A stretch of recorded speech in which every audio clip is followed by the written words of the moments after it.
Oh bella ciao, bella ciao, ciao, ciao, stamattina. Bueno, allí estamos escuchando la cortina característica que nunca me puedo acordar de qué serie es esa. Usted que La sabe. Casa de Papel. La Casa de Papel. No la vi, pero Está buena. otro día le pregunto sobre qué trata, porque si me pongo a ver serie no trabajo, así que. Pero bueno, esto, como siempre, presenta a Coel Idiomas, este excelente instituto para ir a aprender idiomas que está conducido por Carlos Italiano, a quien ya tenemos en línea. ¿Cómo estás, Carlos? Buenos días. ¿Qué tal? Buenos días a todos. Bueno, y hoy con un tema que es bastante siempre vigente, ¿no? La figura del Vaticano, en este caso, el Vaticano como parte de la historia italiana, ¿no? Hoy más que nunca, porque el Papa es argentino, así que más que nunca nos relaciona. Sí, porque el Papa es argentino, digamos que por eso. El Papa ya no es argentino, el Papa es un ciudadano del Vaticano. Claro, es verdad. Es el rey del Vaticano, o sea, el Papa tiene, en realidad el único título que tiene el Papa en sí es obispo de Roma. Claro. No hay la cuestión, a partir de obispo no existe otra categoría. Los cardenales son príncipes de la Iglesia y el Papa es el obispo de Roma, ¿no es cierto? Y el jefe de la Iglesia Católica. Claro. Bueno, esto también está bastante cuestionado, ¿no? Porque este Papa digamos, los papas que se suceden a partir de Pedro, hay tres inflexiones muy importantes en la historia del Vaticano y de Italia. El Vaticano se instala en Italia a partir de Pedro y digamos que a partir del emperador Constantino, con el edicto del 313, el edicto de Milán, reconoce por primera vez a la religión católica, apostólica y romana como una de las religiones del imperio. Va a ser recién Teodosio, 100 años después, quien va a determinar que va a ser la única religión del imperio romano. Pero mientras tanto, digamos, quien la saca de las catacumbas a los cristianos es el emperador Constantino con el edicto de Milán del 313. Uh-huh. Claro. Esto, digamos, toma su punto crítico en la historia italiana cuando cae el Imperio Romano. Cuando cae el Imperio Romano, digamos que Roma queda sin emperador, sin autoridades formales.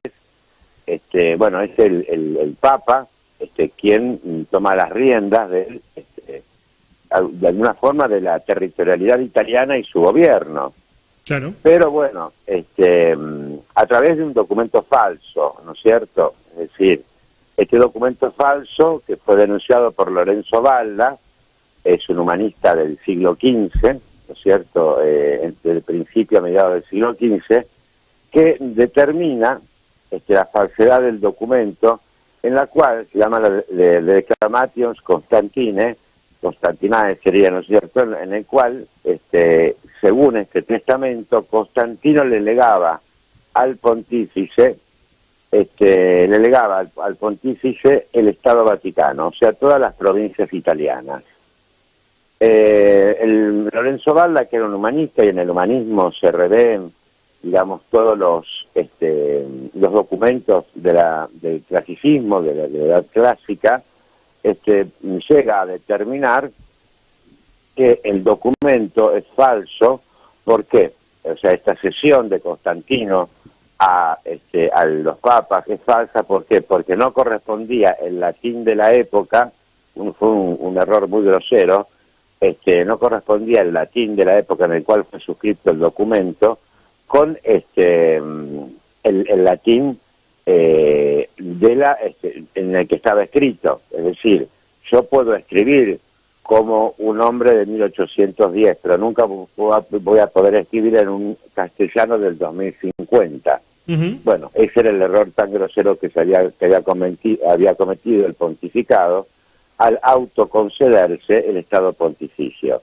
Estado Pontificio que va a determinar directamente la historia italiana en su territorialidad, porque este Estado Pontificio que cubre toda la faja central de Italia, es decir, lo que hoy es la región del Lazio, Le Marche, Abruzzo y Molise, que va del Adriático al Tirreno, es el elemento material, territorial, que impide la unificación italiana al dividirla en dos a Italia. Claro. Es una franja que va de mar a mar y que la divide en dos. Esto ocurre hasta 1861, mejor dicho, hasta 1870. Cuando se unifica Italia en 1861, el nuevo rey de Italia, Vittorio Emanuele III, no considera oportuna la inclusión del Estado, o sea, entrar en guerra con los Estados pontificios, ya que estaba resguardado por Napoleón III de Francia. Pero bueno, ya cuando cae Napoleón III, después de la batalla de Sudán ante Prusia y tiene que abandonar Francia, el Estado pontificio se queda sin resguardo y entonces los italianos penetran en el Estado pontificio, lo incorporan al Estado italiano y los papas se recluyen, en el Vaticano, considerándose y proclamando al mundo ser prisioneros del Estado italiano.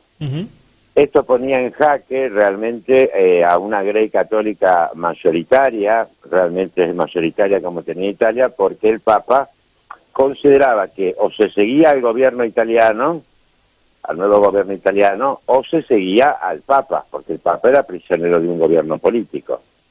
Entonces, bueno, esto lo va a resolver Mussolini con el Tratado de Letrán en 1929, en el cual el Vaticano va a reconocer la legitimidad del Estado italiano a cambio de 3 puntos esenciales. Primero es la indemnización, una indemnización cuantiosísima, que es, digamos, es como si yo a vos, Antonio, te comprara una casa, te la pago y vos reconocés que es mía.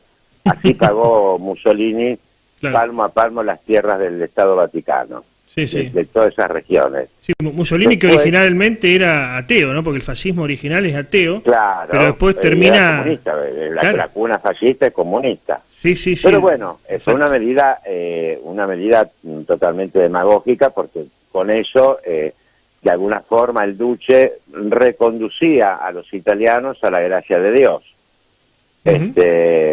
Aún más, hay otro punto que todavía está cumpliéndose, que es la obligatoriedad de todas las escuelas públicas italianas durante 100 años, es decir, esto va a terminar a fin del 2028, de enseñar religión católica, apostólica y romana en los ciclos elemental y medio, los 2 ciclos medios. Claro. Es decir, que todavía se está cumpliendo. Y el tercer punto esencial del Tratado de Letrán es el matrimonio concordatario, por lo cual en Italia la Iglesia tiene poder de unir en matrimonio a personas antes del que el registro civil. Es decir, 2 personas se presentan con 2 testigos en una iglesia católica y la Iglesia consagra el matrimonio. Y bueno, claro, después la Iglesia se ocupa de hacer ese registro, pero tiene ese poder, ¿no? Ahora, el poder de poder unir el matrimonio, que es único en el mundo, porque no lo tiene otro. Bueno, pues está, digamos, determinado por el Tratado de Letrán. Ahora, ¿cuánto ha quedado y cuánto queda, ¿no?, de la impronta católica en la sociedad argentina, ¿no? Y aquí también en la sociedad rosarina, por más que esta sea una sociedad bastante particular, muy diversa, mucho crisol, ¿no? Pero queda mucho, así como decíamos que quedaban de alguna manera elementos del anarquismo en columnas pasadas, también el catolicismo, quizás no practicante, pero la mayor parte de los rosarinos toma la comunión, la mayor parte de los rosarinos dice que es católico, quizás no practicante, ¿no? Pero sí, así que está muy impregnado. Es más, estudios que yo recuerde hablan de un 80% de la población argentina que es católica, o al menos dice que es católica. Sí, o sea, digamos que la tradición, o sea, la Iglesia Católica Apostólica Romana está encaramada aún dentro de aquellos que se reconocen ateos. Claro. Porque ha podido traspasar los principios del catolicismo, sobre todo los principios de la moral católica, ¿no es cierto?, a la educación. Exacto. Entonces, obviamente, una persona puede ser atea, pero puede tener actitudes de católico en cuanto, digamos, muchas veces respecto de la discriminación sexual, muchas veces respecto de otro tipo de de discriminaciones, Ujú. que Sí, son típicos de las persecuciones ideológicas, ¿no es cierto? La Iglesia se ha caracterizado por ser una persecutora voraz de todo aquello que no fuera católico.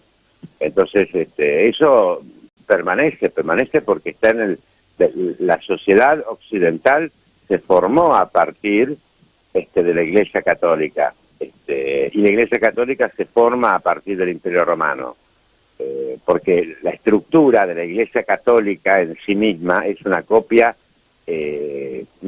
pero absoluta del Imperio Romano. El Imperio Romano no era por sucesión de padres a hijos, sino que el emperador el electivo, igual que el Papa. Y cerramos... Se elegía entre los miembros del Parlamento. Sí, Bueno, acá se elige entre los cardenales papables. eso. A su vez, el Papa o el emperador romano no gobernaba directamente en sus dominios, sino que respetaba a las autoridades locales siempre y cuando no se opusieran a la Iglesia. Para eso le mandaba un cónsul y un pretor. Claro. Bueno, la Iglesia es exacta con los países católicos, y hasta hace muy poco, en las que se pusieron un poquito más fuerte de la separación del Estado de la Iglesia también cogobernaba. Obvio, no, y para cerrar el concepto de otro tema que ya hablamos, la mafia copia la estructura, ¿no? La organicidad de la copia de la Iglesia Católica. Muy interesante. Sí. Vamos a recordar para aquellos que quieran hacer los cursos muy interesantes que tiene Coeli Idiomas, ¿cuáles son? Bueno, tenemos italiano, portugués, francés, japonés. Y vamos a agregar ahora, a partir de abril, inglés también. Bien. Y bueno, esos son los cursos, y los talleres son de fotografía y taller literario. Sí, para inscribirse, ¿cómo hay que hacer y dónde? Para inscribirse, @coelidiomas.com.ar o Coelidiomas por Facebook, o 470-6802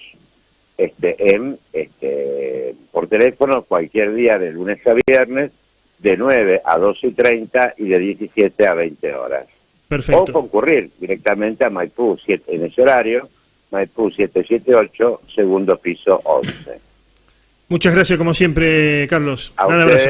ustedes y un gran abrazo a todos. Abrazo. Muchísimas gracias a vos. Hasta luego. Abrazo.